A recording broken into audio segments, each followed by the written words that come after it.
Hi, I'm Scott. Welcome to Synth Stuff. Today we are going to be talking about playing live.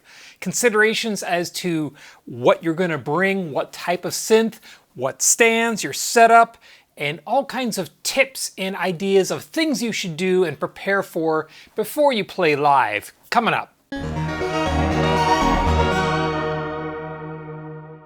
So there's a few different ways that people play live.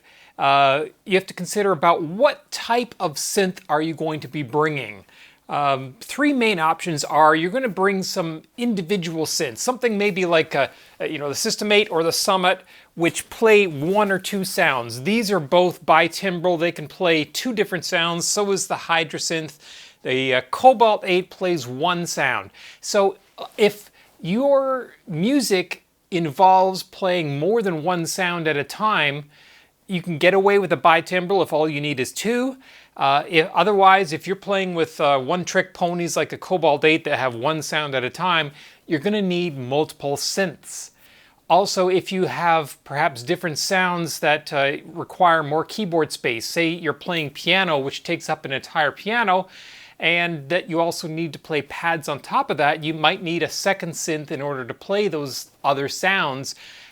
Typically a piano part is going to use a fair bit of the keyboard, so even if you have a multi-timbral synth, you might not have enough real estate on the keyboard in which to split up your sounds. Which brings me to the second type of synth you might be considering to use, which is a multi-timbral workstation style synth. Montage or MODX, Phantom or Phantom O. Each of these synthesizers can play 8 or in some cases 16 different sounds at the same time. How do you go about that? You can split them up, so you might have bass sounds down at this end and then maybe some bass guitar here, piano in the middle, pads up on top. Or you could layer it. For instance, you could have a chord at the bottom end here that plays a piano but has a pad as well. So you've got the two sounds layered. Maybe the piano fades away and the pad remains. There's another option for using multiple sounds with a workstation like this that I'll get into in just a little bit because it's the one that I'm using. And the last option is what a lot of people use today, is a laptop with a controller. Now the controller could be just a regular synthesizer like this, and it could be something like a Cobalt that has simply one sound, but in that case, maybe, yes, you could be using the sound of the Cobalt, but you're also using the sound coming out of the laptop. And you could be using the Cobalt to control, maybe using something like Camelot Pro, where it actually instantiates instruments within itself and it can map an instrument to different things. So if you have a master keyboard, then you could have this part of the keyboard playing a soft synth, and this part of the keyboard is playing an internal sound from the keyboard, and this part of the keyboard is playing a sound on a different synthesizer, and Camelot Pro can do all of that for you. Of course, there's always Ableton Live, Main Stage, those sorts of things. And that's fairly popular today because a laptop can produce pretty much any sound you load an application into, or a VST or soft synth or whatever. It can make any sound. And of course, if you're talking about samples or sampling, laptop has a ton of space. It can have massive sample libraries. So in a lot of cases, that is what people are going for, but then there's the other side where people don't want to see a laptop on stage because they think, oh, it's everything pre-programmed, this isn't really performance at all. So there's always that to think about. Something else to consider is when we're sitting at home, we're playing or maybe recording into our DAW, we may be using things like Arps and sequencers and things on our keyboards that are very capable and sound great and allow you to do complex things just by holding down a few keys and letting the arpeggiator or the sequencer do the work. In a lot of cases, recordings that have sequencers or Arps like that in them can't actually physically be played by a human being, and so you actually have to use the actual keyboard. In a DAW environment where you're recording, that's fine because you can just sync everything together to the DAW. Everything is all playing in time because you have MIDI clock that's shared amongst all the different devices. Everything's always perfectly in time. When we're playing live, particularly when we have other humans playing with us, humans aren't going to be syncing themselves to a MIDI clock. So we have to think about, if we have sequencers or Arps or things playing, how are we going to make sure that what the keyboard is producing is going to be in time with what our drummer is drumming, for instance. Now, there are some very technical ways that you can get around that. An interesting one is with the Montage and the MODX, you can actually plug a microphone into them and then put the microphone into the kick drum of your drummer. And I find that it works better if you actually put a low pass filter on that microphone so that only the actual beat gets through and any other sound from the snare or cymbals or things doesn't get picked up by that microphone. And the Montage or MODX will actually sync to that kick drum. It will sync its internal clock. So if your drummer starts playing slower, you're all right with your arpeggios or sequences because it will speed up or slow down to match your drummer. That's an interesting method of doing it, and it actually does work. All right, so let's just for fun try that out. So we'll go over to the Montage here and we'll pick out some kind of rhythmic thing with an arp on it. How about this one?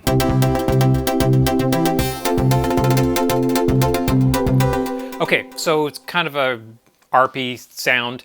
Now we'll go into the Montage utility screen, go to tempo settings, and where we have MIDI sync, instead of, you could select internal or external or AD sync. So we're going to take the AD, which is the analog digital input. We'll select that. Now, the Montage is going to listen to anything that comes in on the analog digital input and sync itself to it. So anything rhythmic that it hears. My mixer routes everything to everything. So if I create a rhythmic sound on the Phantom here, it's going to go into the mixer, which will then send it to the Montage ADN, which should then sync itself to whatever I do over here. So let's pretend this is our drummer. We'll come up with a 808 kit, and we'll go into the TR rec mode. We're at 120 BPM. Let's set up a quick little sequence.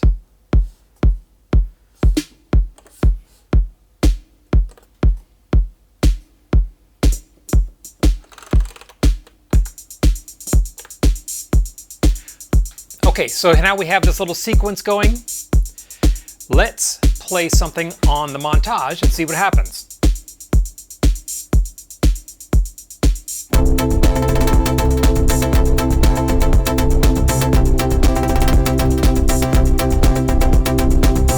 Now I'm going to adjust the tempo.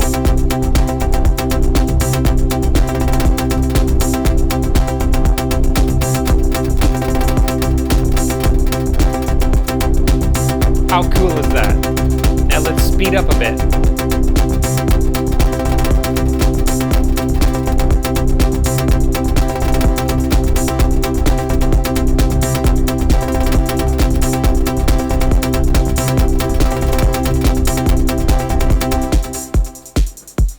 So as you can see, it doesn't matter what your drummer does, he can slow down, speed up, get all over the place.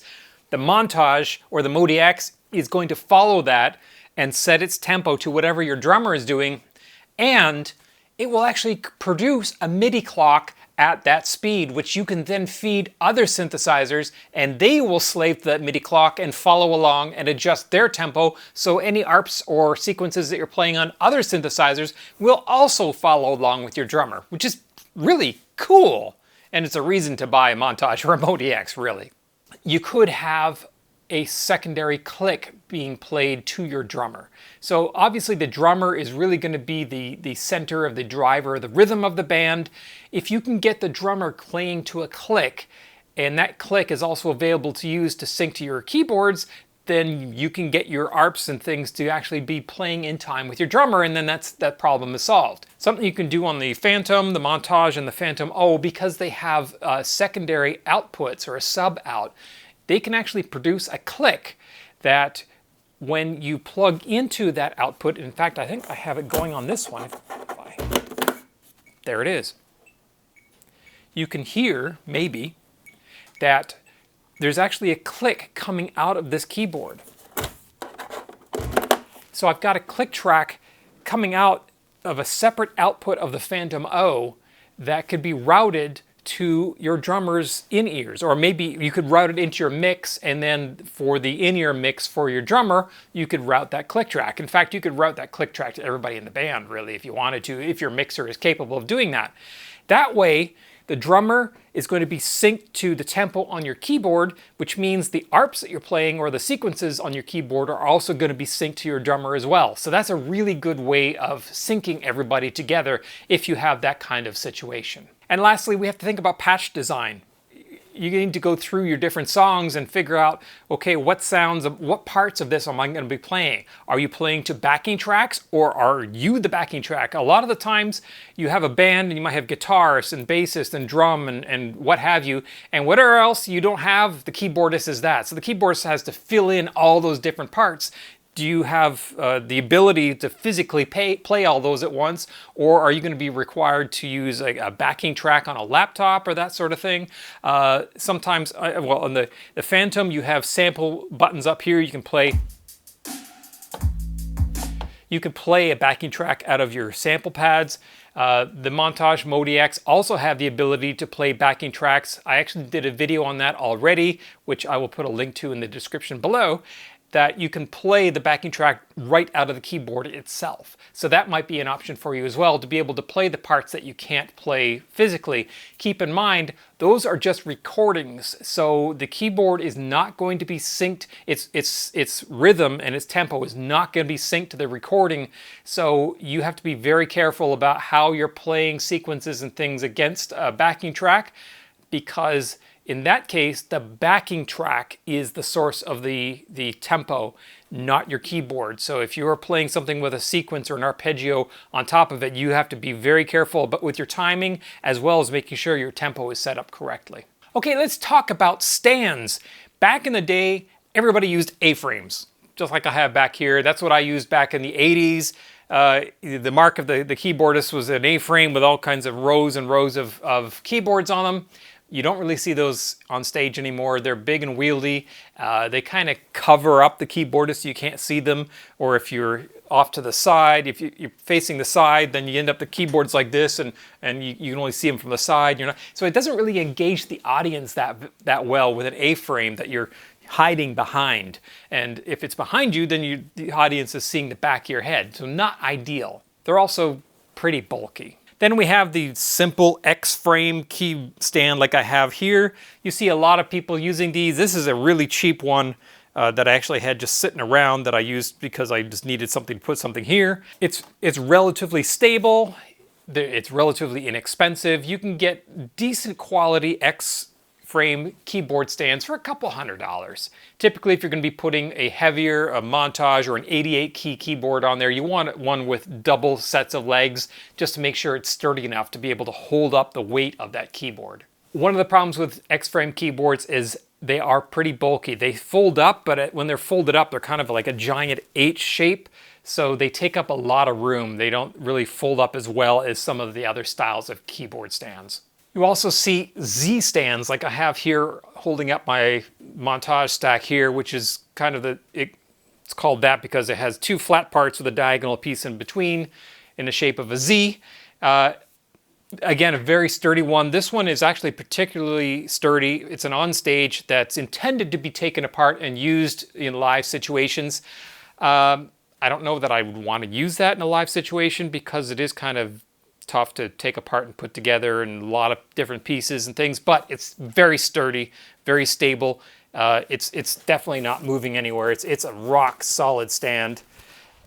Good for an 88 key or a heavy keyboard like a Montage or a Phantom. And like the X-frame, it's low so that you can actually see over it. You can face the audience while you're playing, so the audience can actually see you while you're playing, unlike an A-frame. And the last type is the column type, which we'll talk about in just a minute, and you'll see why. One of the main things you want to consider is, are you going to be sitting or standing? I mean, obviously, if you're sitting like this is more typical for a relaxed environment. If you might be playing at a coffee shop or maybe at a church and you're sitting, so you want to stand something like this size that you're comfortably sitting at, and it's the correct height for you to play comfortably at. Same thing goes for a Z stand. You can raise this one up, but I don't know that I would want to raise it up much higher than it is there. And you can use it while standing, but it's probably better for seated work. Whereas something like a column stand, which again we'll talk about in just a minute, is really ideal for standing and probably not so much for sitting at. All right, I talked about the column stand, and the reason why I put off talking about the column stand is because I have one sitting over there in the box, brand new, that I have not yet opened, that I'm going to use for this, and I'll talk about that in just a moment. So let me first get rid of this Phantom and put it off to the side so we can get that stand out. Here you can see I folded up this X-frame stand, and that's as small as it gets. So it's not the easiest thing to move around. You couldn't really put that in a bag and transport it. If you're just carrying stuff in a van, it's probably good, but definitely not on an airplane or anything like that. All right, Sweetwater came to the door the other day and delivered me this. So let's have a look and see what we've got.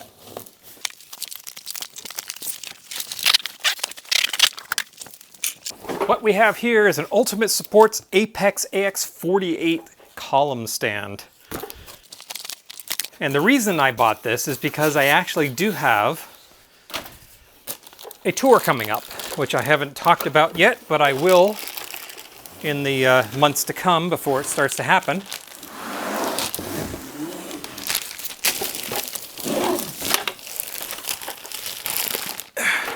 Huh, what do you know? No candy from Sweetwater. Nope, no candy at all. Sweetwater is falling down on the job there.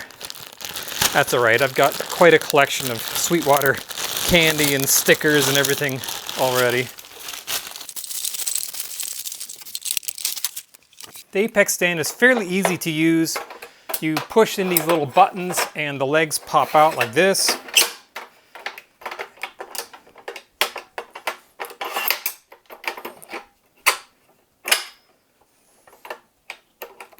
And this one is stuck.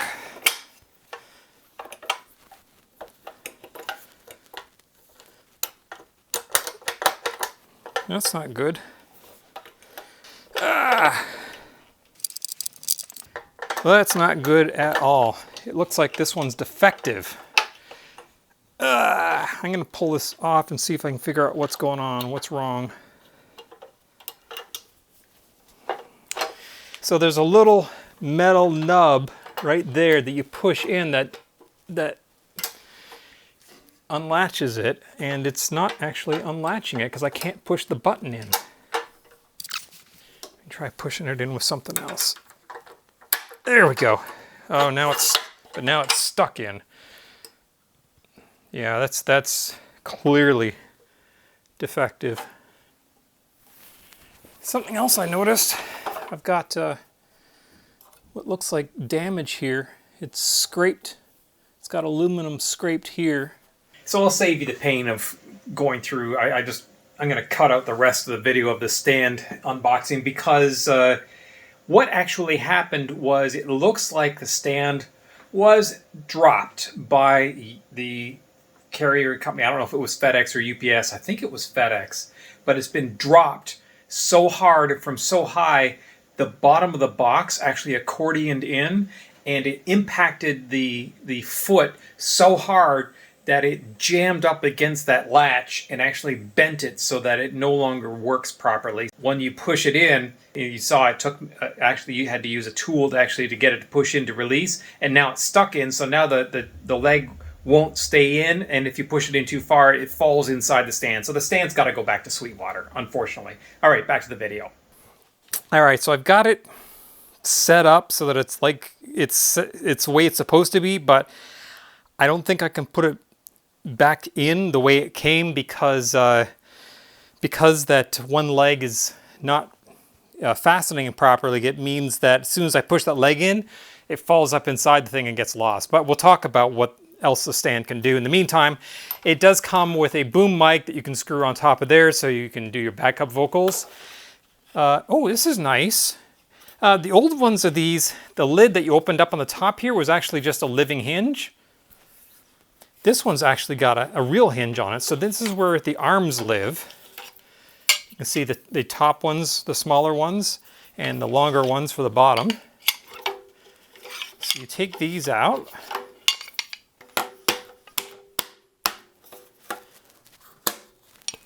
And then you just hook them right into the stand, just like that.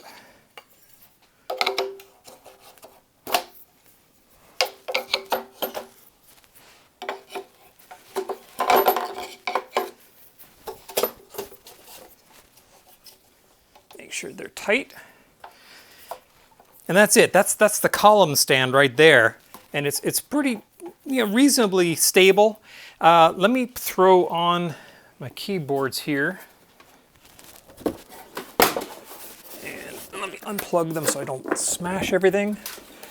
So here's the Phantom O, which will go right there. And then what I'm using for the top is just a Novation Launch Key MIDI controller.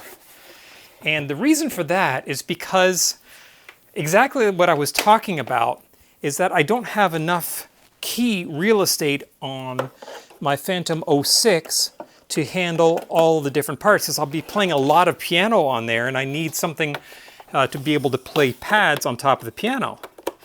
What's great about the Phantom 06 is that you can plug external MIDI controllers like this directly into it.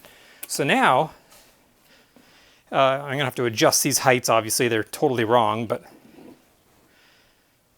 once the Roland boots up, and you can see it boots up the Novation as well. So it will power the Novation directly. I don't need a separate set of wires for audio because this doesn't produce any sound. It just plays one of the zones inside the Phantom. And I don't need any extra power because this is powered by the Phantom.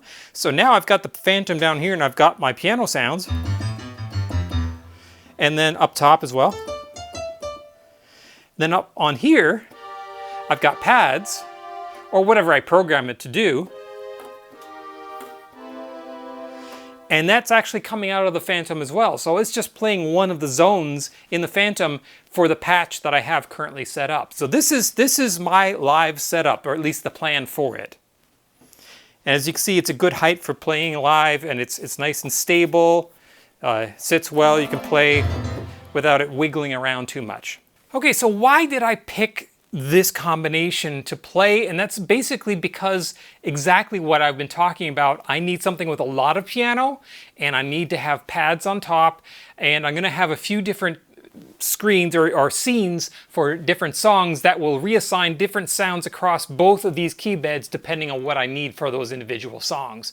It gives me the ability to have one set of outputs to run, so no matter what venue we're in, all I need is a stereo output, and really, if it comes down to it, I could do a mono output if it's a mono PA, and that's all I need to have all my sounds going to one place. I don't have to have separate outputs for all kinds of different synthesizers, and then maybe even requiring a separate mixer that I would run on my own. And talking about mixers, I have these sliders on my Phantom here that adjust the different zones, so I can actually mix my own sounds here if I need a different balance for different songs.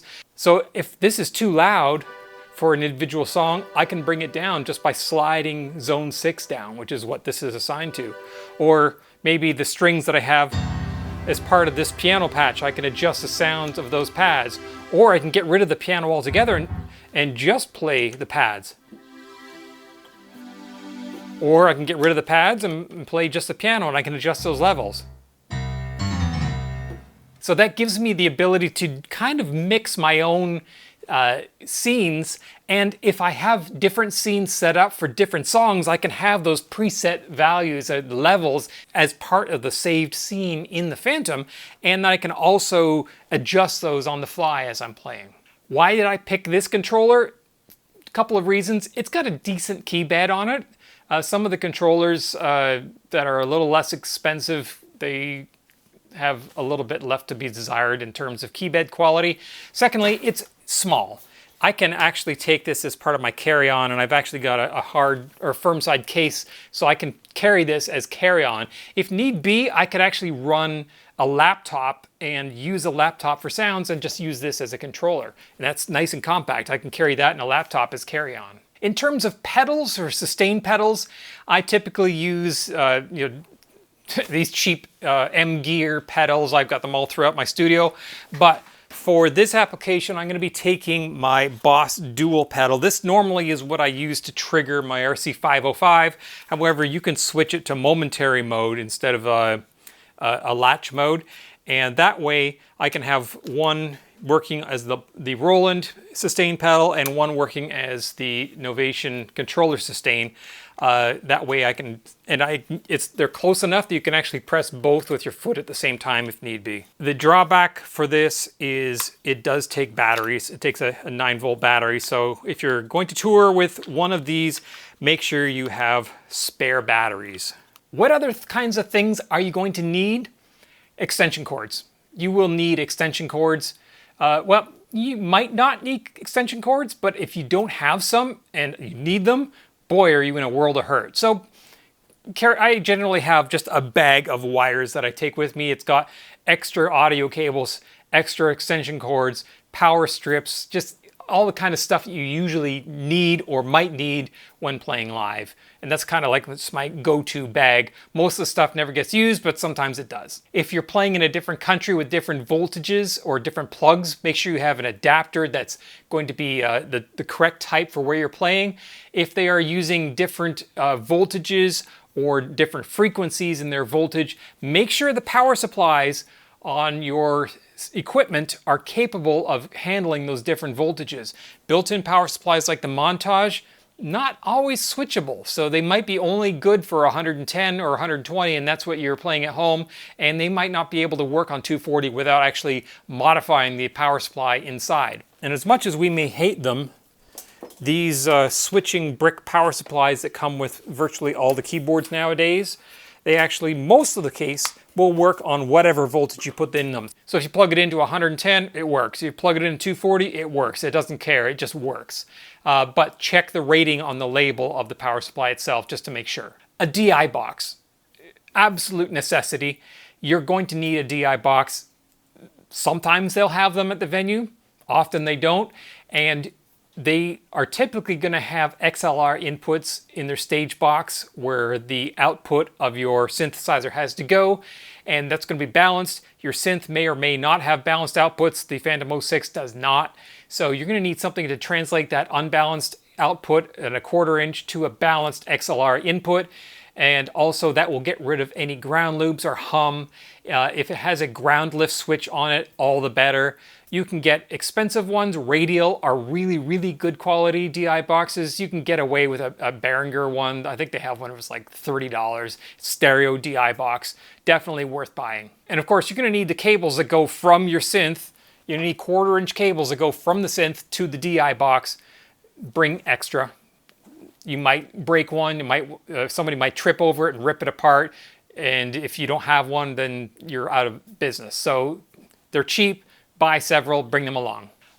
Something that I bring a lot of, I buy these in bulk, these Velcro cable ties.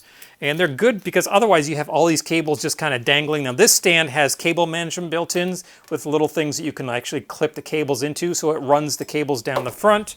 But once they're on the ground, it's really great to have these little cable ties that will just like bundle all of your power and audio and everything all together into one group, so you don't have a spray of cables going everywhere waiting to be tripped on. I'll put a link to these in the description below. I use these a lot. Are you playing outdoors? Is it going to rain? Is it going to be sunny, dusty, dirty, whatever?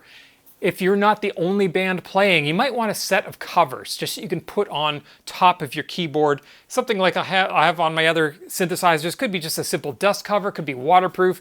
But if you're going to be playing outdoors, really think about getting a covers, especially for workstation synths that are kind of expensive and run on computers. You don't want moisture or dust or grit getting in your expensive synthesizers, so just put a cover on until you're ready to go play. After a sound check, put the cover on and then you can take it off just before the show. If you're using a laptop and you're going to be wanting to have some kind of stand, this is a stand I use for my RC505. It's a pile stand, and it's a relatively stable little thing. You can put the laptop on top of it.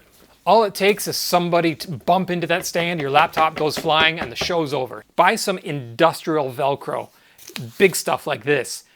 I get this off Amazon. I'll put a link to it in the description below.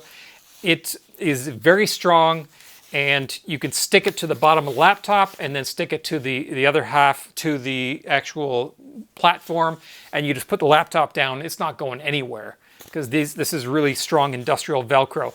Make sure you don't cover up the vent holes on your laptop because the laptop will then overheat and shut down. If you're going to be playing outdoors, make sure your laptop is not in direct sun because again, it will overheat and shut down. Same goes for cell phones, iPhones, pretty much any cell phone. Don't depend on a cell phone if it's going to be sitting in the sun because it will overheat and shut down. Something else you should be thinking about when you're taking your expensive synths out is insurance. Most homeowners insurance might cover your synths in your home, but I guarantee it does not cover them out on the road. And if somebody dumps a beer on your expensive synthesizer and ruins it, the only one who's going to be paying for that is you. So musicians insurance is not expensive and it will cover you for when you go out and play on the road as well as when you have it at home. I'll put a link to the insurance that I use in the description below. One other suggestion, when you get to the venue, make friends with your sound guy. If he doesn't already know the music, make sure he has an idea of what you want from the sound. If you're a synth-based group and your songs are mostly synth and you happen to have a guitarist, make sure your sound guy knows that, hey, the synthesizer is the main part of this show. So otherwise, you may end up with a guy who's used to mixing rock bands who is all guitar with a little bit of, synthesizer pad in the background. So, and you aren't going to know that because you aren't going to be hearing the mix that's coming out of the PA. You're going to be hearing your mix in your in-ears or stage monitors, and that's entirely another topic for another day. But you have to trust your sound guy because what you're hearing is not necessarily what may be going out over the PA. So make sure he knows that, hey, I want to have lots of my synthesizer up front, and that guitarist, he's just accompanying. He's just a rhythm guitar that plays a few chords now and then. Or, hey, this singer over here, they're not very good and they can't sing in tune, so make sure they're buried in the mix. Just make sure they have an idea of what to expect from you and your band's music. My last suggestion for you is to smile. When you're up performing, people are there to have a good time. They're there to be entertained. They want to see you having a good time because smiling and having a good time is infectious. If you're up there and smiling and having a great time, they're going to look at you and say, wow, he's loving this. I love this. And that really works. It really works. There's nothing worse than going to a show and seeing people that look like they're miserable on stage. I went and saw a band, I'm not going to name the band, but they are a famous band that was huge in the 80s. And the singer was up front and he was singing and, paying attention to the audience. And then they had keyboardist, bassist, drummer, and guitarist. And those four guys looked like they wanted to be anywhere else but on that stage. They looked absolutely miserable. Half the time they were facing the back of the stage. They didn't even acknowledge the audience existed. They were looking at their shoes, looking at each other, frowning, scowling. It was miserable to watch because the singer was just trying to get this energy out, and it was just like this mausoleum of musicians behind him. And it was not fun. So you're there to make sure the audience is having a good time. Smile, be energetic, make sure you're actually exuding the attitude that you want to be getting back from the audience. Because energy back from the audience creates just as good a show as being prepared and performing well. I hope that's of some assistance to anybody who might be considering playing live. I've got to go call Sweetwater and start a return on this stand, and I know there won't be any problem. Sweetwater is the best with returns. They'll swap this out for me, no problem, no questions asked. Sweetwater, I can't say enough about Sweetwater. Almost all of my synths have come from Sweetwater. If you don't know what Sweetwater is, I've got a video where I actually toured through their showroom. I'll put it in the description below. So I contacted Sweetwater. They said, no problem. They took care of everything. The very next day, overnighted, they sent me a brand new stand and a prepaid slip to send back the defective one that was damaged during shipping. Everything is good. Sweetwater took care of me just like they always do. Bravo, Sweetwater. There's a reason why I buy almost all my synth and audio gear from Sweetwater. Okay, that's it. If you do like what you saw, please click like. It really helps us when you do that. It lets other people see videos like this who may have the same interests as you. And it also lets me know that, hey, you like the content I'm creating and please create more. If you do want to see more like this, click subscribe, because then you get notified every time I post one of these videos. Plus, it really tells YouTube that, hey, this channel is doing things. It's putting out content that people really appreciate and enjoy, so I should show this to more people. And it helps me that way, because the more people see this, the more I can put into the videos and more videos I can produce, and the more everybody benefits, especially me, because I love doing this. And lastly, if you have any comments, any questions, complaints, corrections, especially any ideas for anything you want to see in the future, please take 10 seconds, leave a comment down below, and I read and respond to virtually every comment I see. I really appreciate the amount of interaction I've been getting, because I've got some really great ideas from you guys over some of the things that you've written on the videos of late. All right, that's it. Hope you like this. Thanks for watching.